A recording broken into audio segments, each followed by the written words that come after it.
Marcus had been observing since the earliest light broke over Amboseli National Park, the golden hour beginning at exactly 5:47 in the morning when the sun first crested the horizon and set the acacia trees ablaze with amber radiance. And through his telephoto lens, he had captured something that made his hands tighten involuntarily around the camera body with a grip that would leave impressions in his palms for hours afterward. A lone elephant cow stood in the clearing ahead, roughly 40 meters from his concealed position, her trunk curled with an almost tender deliberation around something small and tawny on the ground before her massive front feet.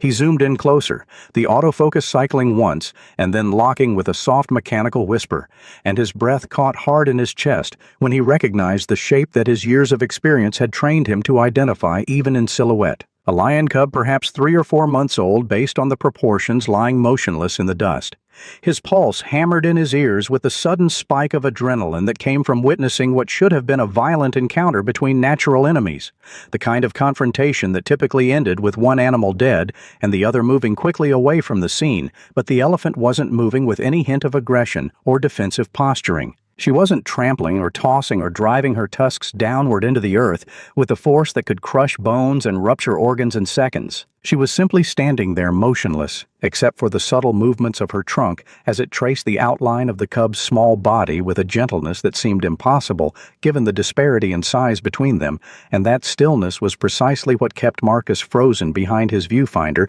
for the next 3 hours without once lowering his camera or shifting his position in the photographic blind he had constructed 2 days earlier from canvas and dried grass. Marcus had learned long ago during his first assignment in Botswana's Okavango Delta more than 15 years earlier that the best wildlife photography came not from chasing dramatic moments with the frantic energy of an amateur, but from the patience to watch them unfold without interference, to become invisible and let the natural world forget your presence entirely. And so he settled into the familiar rhythm of observation, even as his mind raced to make sense of what his lens was recording frame by frame. Adeyeze he had named her months earlier after documenting her movements through this particular territory and learning to recognize the unique pattern of notches along her left ear. And now she stood with her massive frame casting a long shadow across the dry grass as the sun climbed higher, her trunk never straying far from the lion cub that lay exhausted and unmoving at her feet like a discarded toy that a child had forgotten in the yard. Every few minutes the cub would attempt to crawl away,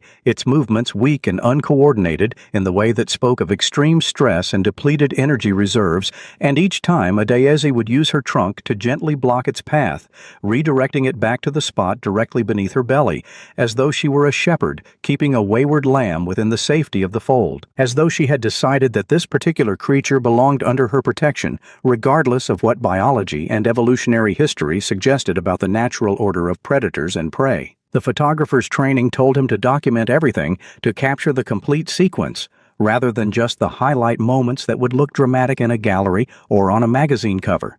And so his shutter clicked in careful intervals as he recorded the interaction that defied every instinct he understood about animal behavior in the African savanna, after 2 decades of watching lions and elephants navigate their uneasy coexistence. There was no trumpeting. None of the deep, resonant calls that elephants use to signal alarm or aggression to other members of their family groups. No aggressive ear flaring, or the kind of aggressive head shaking that preceded a charge. No signs of the agitation that elephants typically displayed when confronted with potential threats to their safety or territory, or the well-being of their young. Instead, Adeyeze's movements carried an almost meditative quality, a sense of deliberate focus that reminded Marcus of the way human mothers moved around sleeping infants, and her trunk touched the cub's flanks with a pressure so light that he could see through his telephoto lens the individual hairs along the small body shifting, rather than the flesh beneath compressing under the weight of contact. And in those moments he began to understand that he was witnessing something far more complex than simple animal behavior or an anomalous interaction between species that normally maintained strict boundaries. The pattern emerged gradually as the morning heat intensified and the golden light gave way to the harsh white glare of midday that flattened all shadows and turned the landscape into a study in bleached earth tones that would have been unremarkable except for the central tableau of elephant and lion cub. Adeyese wasn't looking at the lion cub the way an elephant should regard a predator's offspring, with the wariness and calculated distance that came from generations of evolutionary programming about which creatures posed danger and which could be safely ignored during the daily business of foraging and water seeking. She was looking at it the way a mother regarded something precious that had been placed unexpectedly into her care, something fragile that required protection, even though logic and instinct both suggested she should simply walk away and let nature follow its predetermined course toward whatever conclusion served the broader ecosystem's needs. Her ears would flick forward whenever the cub made a sound, that soft mewling cry that young lions made when separated from their mothers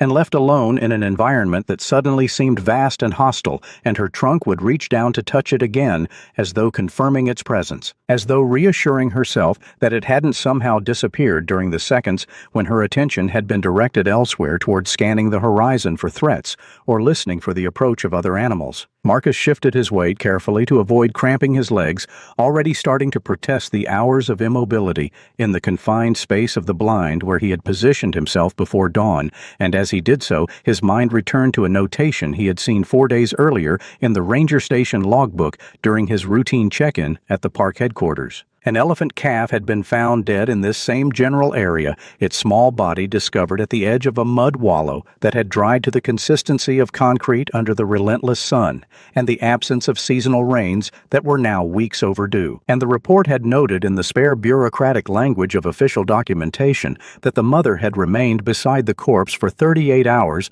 before finally being driven away by the intervention of the Kenya Wildlife Service team, who needed to remove the remains before they attracted too many scavengers or created other ecological complications. The entry hadn't mentioned which elephant it had been, hadn't included identifying details beyond the location and the estimated age of the deceased calf. But Amboseli wasn't so vast that there could be multiple tragedies of that magnitude occurring simultaneously within such a compressed time frame and geographical area. And Marcus felt his stomach tighten as the pieces fell into their terrible arrangement like fragments of a puzzle that he hadn't realized he was assembling. The elephant standing before him wasn't confused about what she was holding, wasn't suffering from some kind of maternal instinct malfunction that caused her to mistake a lion cub for her own species. She knew it wasn't her calf. But she was holding it anyway with the same desperate gentleness that a grieving mother might clutch a blanket or a toy that still carried the scent of a child who would never return, transforming an inanimate object into a vessel for all the protective love that now had nowhere else to go. She wasn't holding the cub hostage. She was holding on to something she'd already lost. By the 5th hour, the dynamics had shifted in ways that made Marcus's role as an observer feel increasingly untenable, the comfortable professional distance between photographer and subject beginning to collapse under the accumulated weight of watching suffering that showed no signs of natural resolution. The lion cub had stopped attempting to escape its small body lying flat against the ground,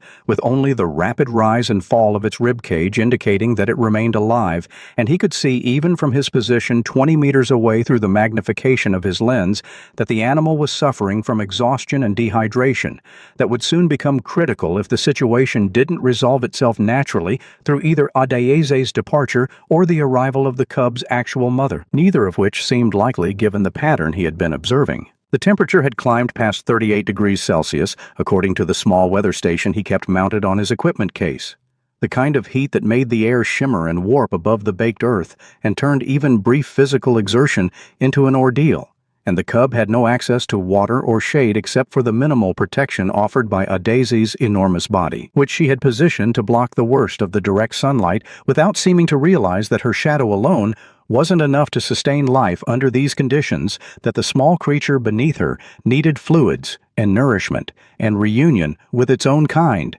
if it was going to survive the next 24 hours. Marcus had built his career on the principle of non-intervention, the foundational rule that separated wildlife photographers from well-meaning amateurs who couldn't resist the urge to impose their human values onto the natural world's indifferent machinery. And he had absorbed that principle during his early mentorship with veterans who had seen too many rescue attempts go wrong, had watched people create dependencies or interrupt behaviors that they didn't fully understand, had learned through bitter experience that the impulse to help often did more harm than the passive witnessing that felt cruel but preserved the integrity of natural processes. He had photographed lions killing zebra foals with clinical detachment, had documented leopards dragging impala carcasses into trees, while the prey animals' family groups called in distress from below had captured images of wild dogs tearing apart warthogs in coordinated attacks that demonstrated the brutal efficiency of pack hunting. And in each case, he had remained behind his camera because that was the bargain he had made when he chose to document rather than domesticate the wilderness, when he accepted that his job was to record what happened rather than to shape it according to his preferences or emotional responses.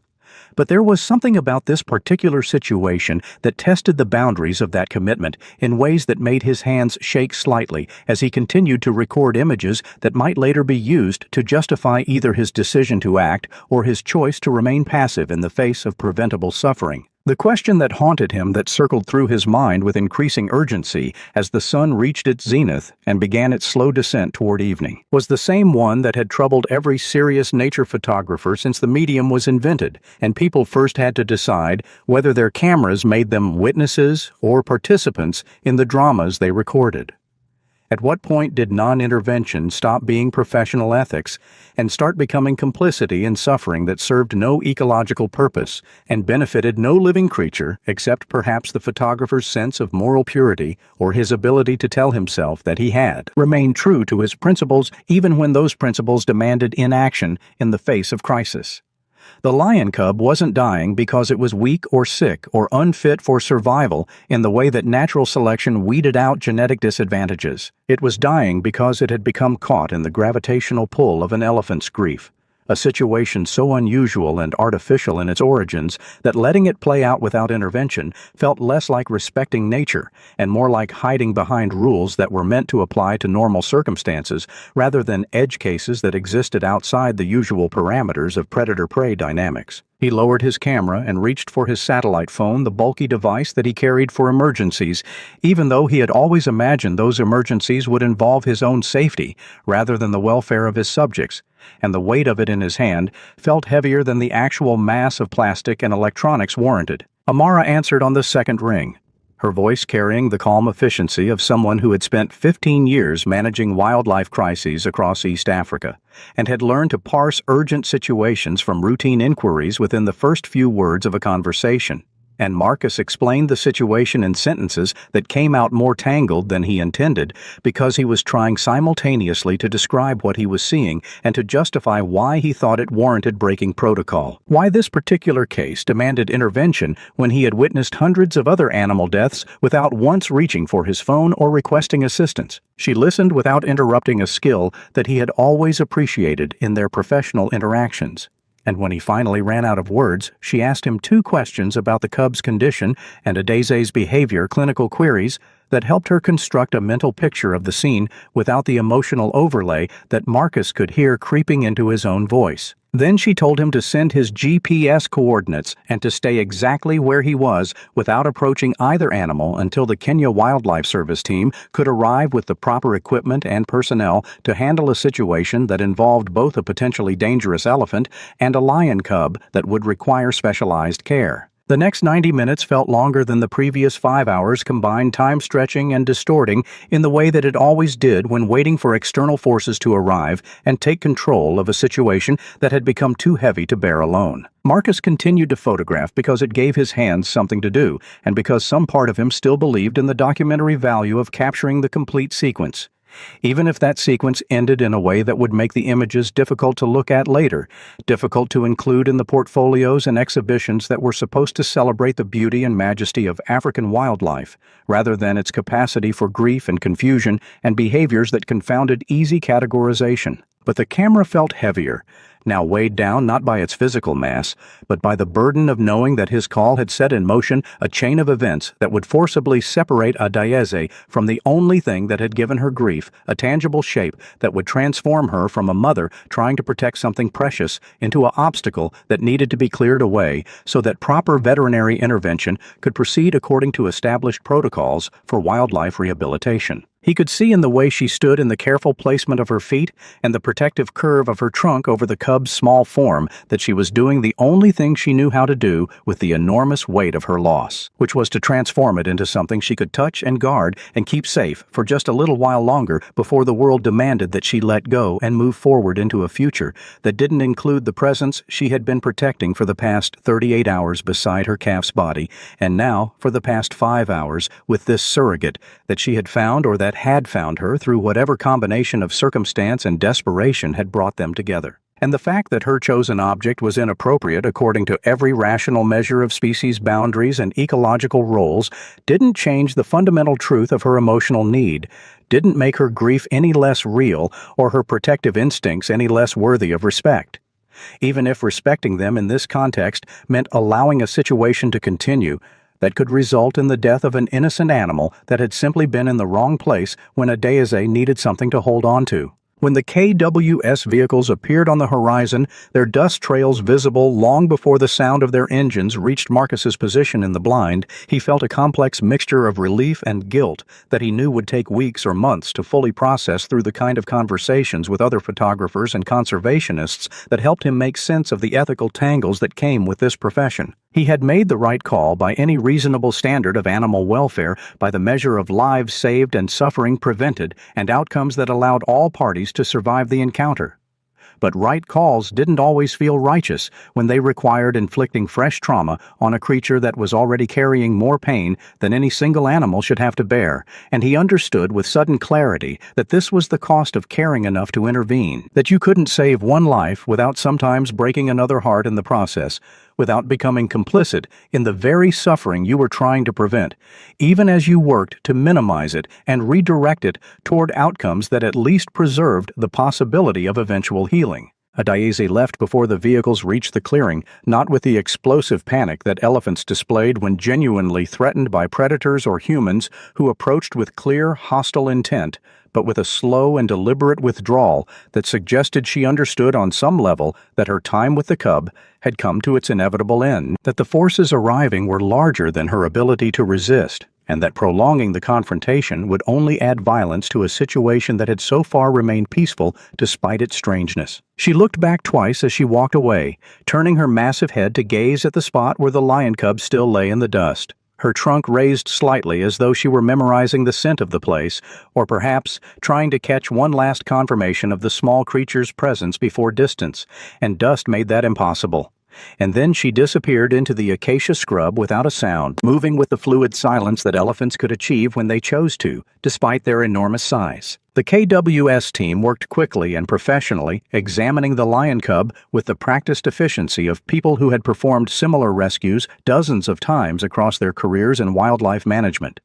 checking vital signs and hydration levels, and searching for injuries that might complicate transport or recovery. And within minutes, they had loaded the small animal into a transport carrier with water and basic first aid supplies that would sustain it during the drive back to the nearest wildlife rehabilitation facility, where a veterinarian could conduct a more thorough examination and begin the process of preparing it for eventual release back into a wild population. Marcus provided his photographs and his detailed account of the hours he had observed walking the team through the timeline from first light until their arrival, and pointing out the specific behaviors that had convinced him that intervention was necessary despite his general philosophy of non-interference in natural processes. They listened with professional interest, taking notes and asking clarifying questions about a daise's movements and the cub's condition at various points during the vigil, and one of the younger rangers mentioned that this was the third unusual elephant behavior report they had received from this area in the past month, though the other two had involved tool use and problem-solving rather than cross-species interactions. Then they made the decision to extend his stay in the area for another 6 days, despite having already exceeded his planned schedule by nearly a week, telling Amara over the satellite phone that he needed more time to document whether there would be any lasting behavioral changes in a daise following the intervention, whether she would show signs of searching for the cub or simply resume her normal patterns as though the encounter had never happened. He told himself it was for the documentary completeness of the project that any serious photographic study of elephant behavior should include the aftermath of an unusual incident like this one, rather than just capturing the dramatic moments that would play well in articles and exhibitions. But he knew the real reason was simpler and more human than professional obligation or academic thoroughness. He needed to know what happened next, whether Adeyeze would simply move on as though the encounter had never occurred, or whether some trace of it would linger in her movements and her choices. And that need felt important in ways that had nothing to do with his camera, or his career, or his reputation as someone who produced work that combined technical excellence with emotional depth. It was about bearing witness to the complete story, rather than just the sensational middle section, about honoring the full arc of her grief, rather than reducing it to a dramatic anecdote that could be packaged and shared without the messy, complicated aftermath that didn't fit neatly into narrative structures designed for easy consumption. On the second day, he found her standing in almost exactly the same spot where she had held the lion cub, her massive form motionless in the late afternoon heat, when most elephants would be moving toward water sources or seeking shade under the larger acacia trees that dotted the landscape. And she remained there for nearly 40 minutes before turning and walking slowly back toward the area where her family group had been spotted earlier that morning by the ranger patrols that kept track of elephant movements through a combination of direct observation and GPS collar data from matriarchs in the major herds. Marcus photographed her from a different angle this time, using a longer lens to avoid disturbing what felt like a private moment, even though privacy was largely an illusion when you were a large animal in an open landscape being watched by humans with telephoto equipment. And the images he captured showed an elephant standing alone in golden light, with her trunk extended toward the ground in a gesture that could have been mistaken for foraging if you didn't know the context, if you hadn't seen what had happened in that specific location just 48 hours earlier. On the fourth day, she returned again, this time in the early dawn when the light was soft and forgiving, and the temperature hadn't yet climbed to levels that made outdoor activity exhausting for animals and humans alike. And Marcus watched through his telephoto lens as she used her trunk to touch the ground in the precise location where the cub had lain, a gesture so deliberate and specific that it couldn't possibly be coincidence or random foraging behavior or any of the other explanations that a skeptic might offer if they were determined to avoid attributing human-like emotions to animals that we had traditionally viewed as operating purely on instinct. She stood there for almost an hour, occasionally shifting her weight from one foot to another in the way that elephants did when they were resting but not sleeping.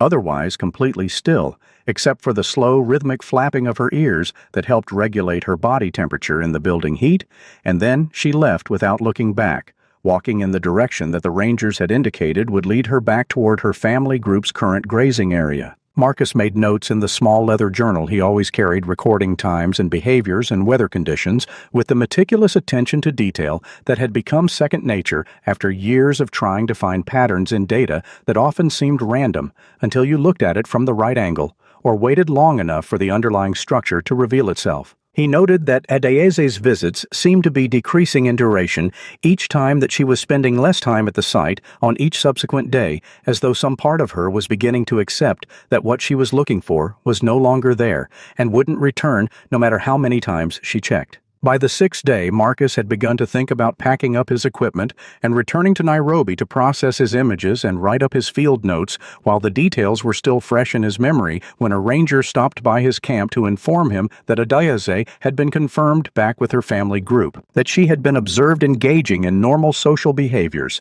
and showing no signs of separation or distress that would suggest she was struggling to reintegrate after her period of solitary grieving. He spent that evening reviewing the 847 photographs he had captured during those original 5 hours of observation. Each image, a fragment of a story that felt both universally recognizable and utterly unique to the specific circumstances of this particular elephant's grief and the choices she had made in response to a loss that had left her searching for ways to channel protective instincts that had nowhere appropriate to go. The technical quality was excellent throughout the sequence, the composition and lighting exactly what he had trained for years to achieve automatically through muscle memory and spatial awareness that operated faster than conscious thought. But when he sorted through them to select images for publication, he found himself returning again and again to a single frame that captured something essential about the entire experience in a way that the more dramatic shots of Adeyeze actively interacting with the cub somehow failed to do. In this particular image, she stood alone in the golden morning light, Her trunk extended downward to touch the bare earth where the lion cub had rested hours earlier, and the angle of her head combined with the curve of her spine created a posture that read unmistakably as mourning, even to viewers who knew nothing about elephant behavior or the context behind the image, even to people who had never spent time in Africa or given much thought to whether animals experienced emotions that we typically reserved for human consciousness. He posted that single photograph to his professional accounts with a caption that consisted of just 4 words, stripping away all the context and explanation and narrative framing that he might normally have included, because sometimes the most powerful images were the ones that spoke for themselves without requiring translation or interpretation. She wasn't dangerous. She was grieving. Then he turned off his phone and spent the rest of the day sitting in silence in his camp, while the sun moved across the sky and the shadows lengthened and the temperature dropped from unbearable to merely uncomfortable as evening approached, and the nocturnal animals began to stir in preparation for their own cycles of hunting and foraging and survival. The image reached 2.1 million shares within 48 hours, spawning countless articles and discussions and debates about animal cognition and emotional capacity and the ethical responsibilities of wildlife photographers who found themselves in positions to intervene or observe to save or document to choose between the competing demands of their profession and their conscience. But Marcus found that he had stopped caring about those metrics in the way he once would have celebrated them as markers of professional success, as validation that he had captured something worth sharing, and that his work was reaching audiences beyond the usual circle of wildlife enthusiasts and conservation professionals. What mattered to him now, what occupied his thoughts during the long drive back to Nairobi and the weeks afterward as he sorted through the rest of his images and wrote up his field notes and prepared presentations for the conferences, where he had been invited to speak about the incident, was the knowledge that Adayezi had eventually rejoined her family group, that the rangers had confirmed her successful reintegration into the normal patterns of elephant society that structured daily life through complex social hierarchies and relationships that researchers were still working to fully understand, and the knowledge that the lion cub had been successfully reunited with a pride that the KWS team had located using GPS collar data from adult females in the area combined with patient observation of movement patterns and territorial boundaries that lions maintained through scent marking and vocal displays. Both animals had survived their encounter, which meant that the story could be filed away as a curiosity rather than a tragedy, as one of those strange moments that occasionally emerged when the usual rules governing animal behavior bent under pressure from circumstances that evolution hadn't prepared any creature to handle gracefully. But Marcus understood that survival wasn't the same thing as being unaffected, that you couldn't measure the impact of an experience purely by whether the participants continued breathing afterward, and he suspected that somewhere in the vast expanse of Amboseli there was an elephant who still occasionally returned to a particular spot of ground where she had once tried to transform her grief into something she could hold, even if only for a few hours under the watching eye of a camera that had captured everything except the one thing that mattered most, which was the immeasurable weight of a mother's love that had nowhere left to go except into gestures that made no sense to observers who hadn't felt that particular species of loss themselves.